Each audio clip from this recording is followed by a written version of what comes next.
Reshuffle kabinet yang dilakukan oleh Presiden Prabowo Subianto. Saat ini saya akan diskusikan dengan Direktur Eksekutif Trias Politika Strategis Agung Baskoro. Mas Agung, selamat sore Mas Agung.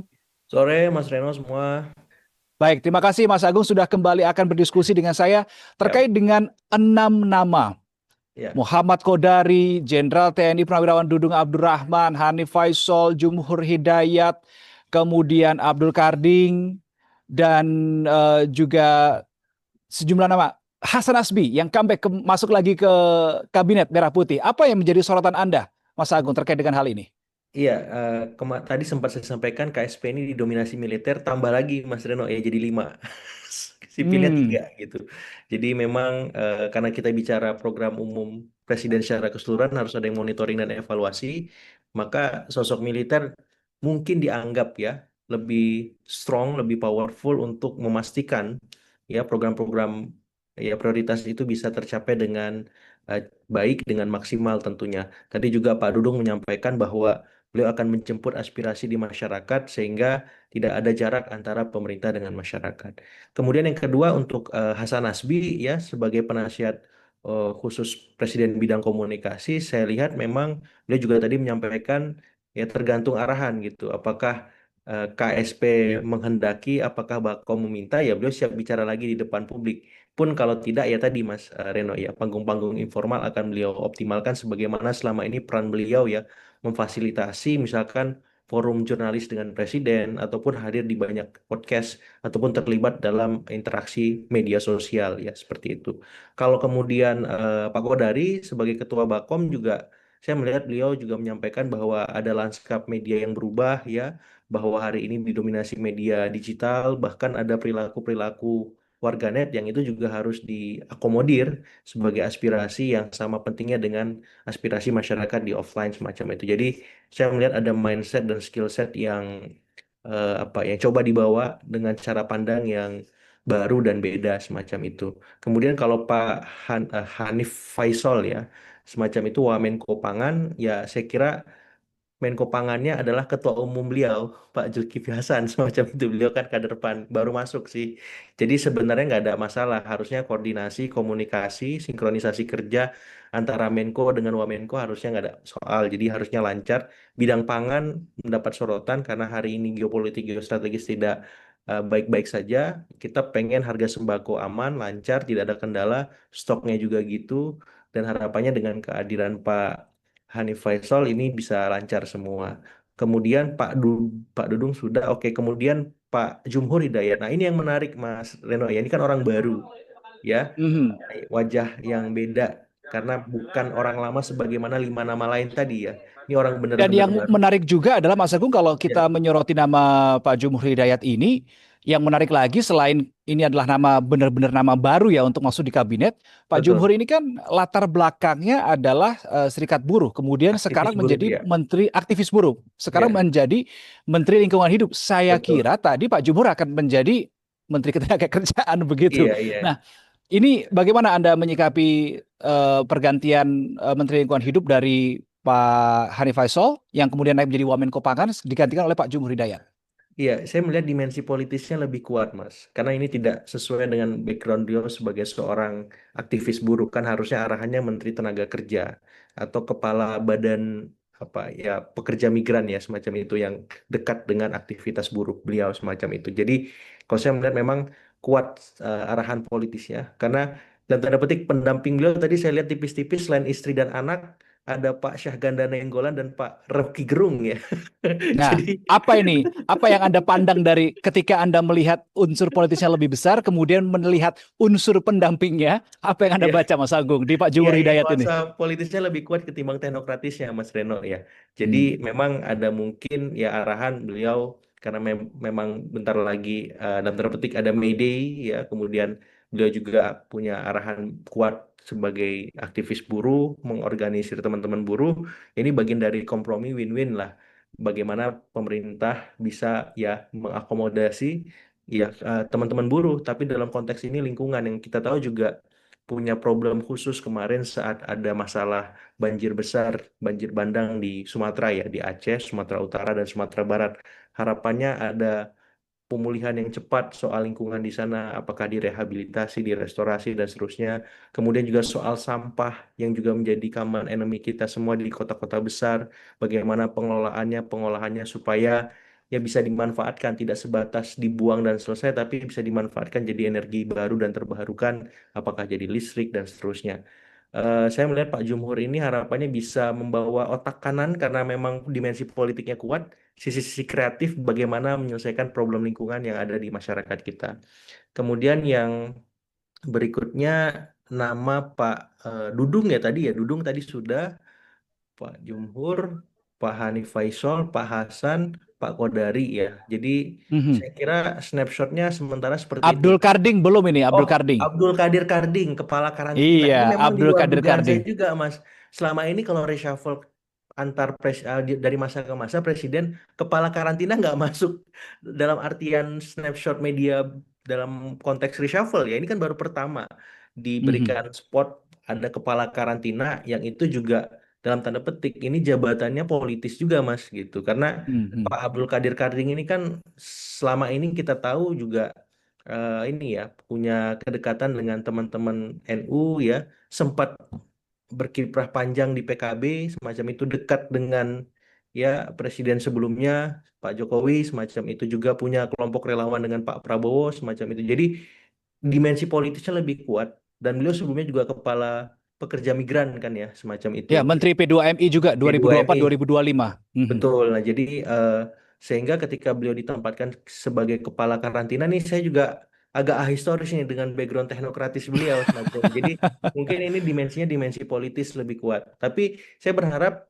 yang ditunjuk dengan pendekatan politis itu bisa punya pendekatan otak kanan yang lebih maksimal, Mas. Jadi lebih kreatif, lebih beda, lebih baru ketika menghadapi banyak persoalan soal karantina ya. Tadi kan dia menyampaikan Mhm. bahwa ini perlu ada penyesuaian supaya kita bisa mencegah hal-hal yang tidak diinginkan dari ya apakah soal makanan, soal hewan, soal tumbuhan dan seterusnya semacam itu.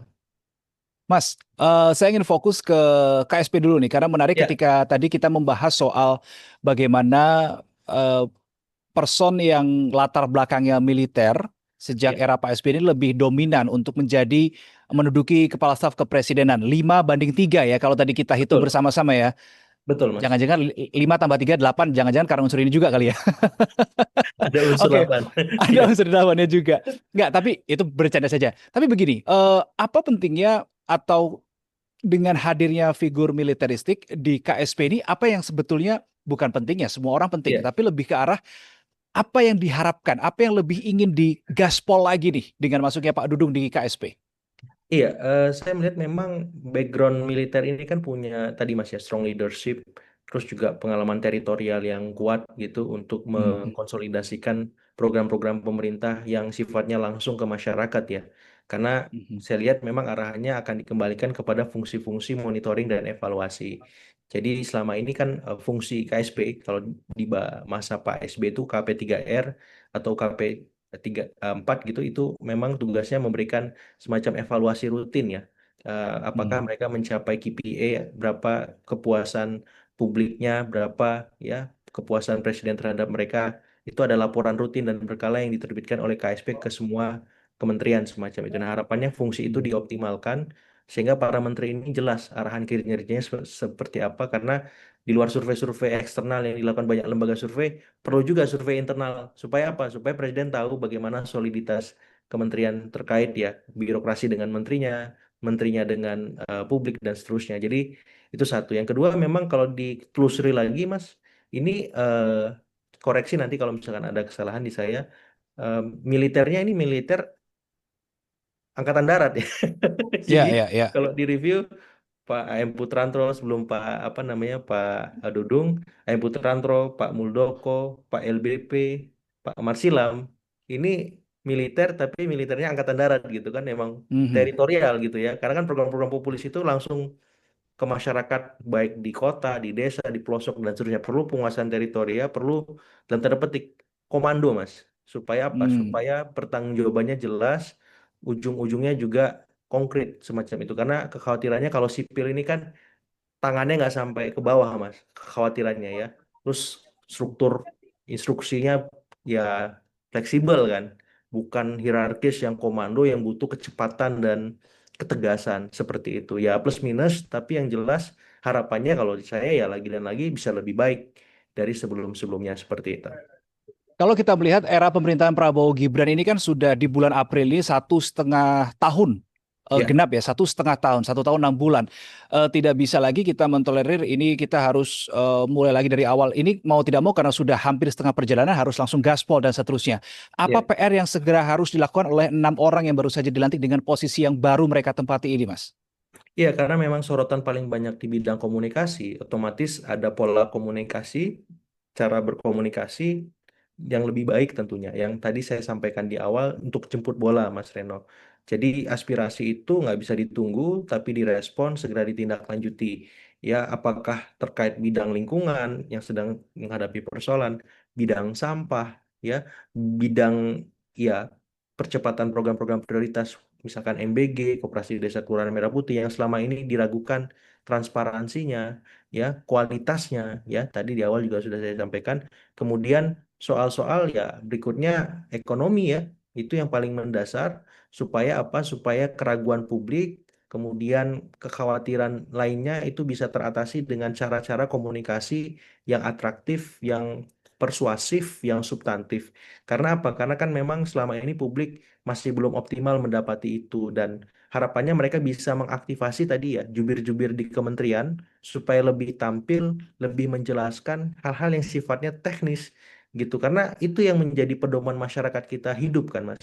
Kalau misalkan mereka mengakses bahan bakar bingung, mengakses sembako apa ya nggak tahu ya nggak jelas nih harganya naik terus alternatifnya apa misalkan ya terus mengakses lapangan pekerjaan gitu. Jadi maksud saya teman-teman yang memang concern di komunikasi pemerintah, baik itu Bakom, utusan Presiden ataupun KSP, bisa mendelivery itu sampai ke level teknis kementerian. Supaya apa? Soal sembako nggak ada kebingungan, soal BBM nggak ada keraguan, soal ekonomi juga, soal lapangan kerja apalagi semacam. Jadi jelas solusinya dari mereka sudah ada, tidak lagi sebatas wacana yang akhirnya menimbulkan keriuhan yang tidak perlu yang harus diklarifikasi lagi. Itu kan melelahkan kalau menurut saya. Sehingga apa? Sehingga kebijakan yang baik itu akhirnya sama pentingnya dengan cara mengkomunikasikan yang baik pula seperti itu. Oke, terakhir, Mas Agung, Ya, terkait dengan tadi kan Anda mengaku sempat terkejut begitu ya dengan beberapa nama yang dilantik pada hari ini begitu.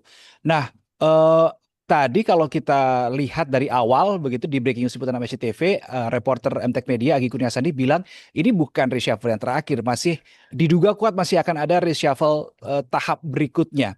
ya. Kira-kira mengandung unsur kejutan seperti apa ya reshuffle, kalaupun itu misalkan ada begitu di putaran berikutnya, dan kira-kira ini akan terjadi di sektor apa? Ya, kalau prediksi saya Mas ada dua klaster yang belum tuntas ya Mas. Ya. Tadi soal ekonomi, Hmm.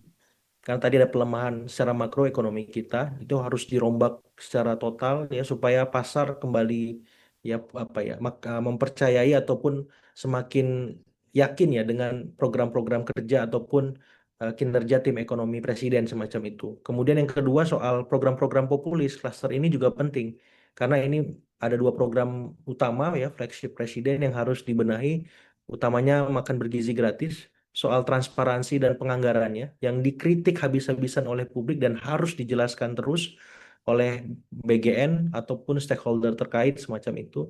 Yang kedua, Koperasi Desa Kelurahan Merah Putih gitu. Karena sudah ada bentuknya ya secara kuantitas sudah oke, tapi bagaimana secara kualitas ya MBG maupun Koperasi Desa Kelurahan Merah Putih bisa memberikan sumbangsi bagi perekonomian nasional, bisa mensejahterakan masyarakat sebagaimana gambaran ideal oleh presiden dan itu harus segera dieksekusi oleh para menteri seperti itu. Jadi kalau saya melihat dua klaster ini yang tersisa karena klaster sebelumnya sama satu lagi Mas klaster-klaster menteri profesional yang tidak profesional. Ini juga penting disoroti ya. Jadi Contohnya, Mas. contohnya ini berat ini. Jadi misalkan kan ada kalangan dari parpol yang ditunjuk sebagai menteri, ada kalangan Hmm. profesional yang ditunjuk sebagai menteri. Nah, kalangan profesional ini kan sebenarnya lemah, Mas. Kalau kinerjanya nggak profesional, seperti itu. Jadi Hmm. eh, ya misalkan saya melihat ambil contoh yang sempat viral Menteri Pariwisata. Itu kan perlu mendapat sorotan. Kalangan profesional, tapi dalam terpetik berapa kali agak gagap ya, agak kurang maksimal menunjukkan kinerja profesional sebagai seorang Menteri Pariwisata. Nah, ini perlu mendapat respon oleh apa namanya oleh Presiden karena dunia pariwisata ini backbone ekonomi kita ya.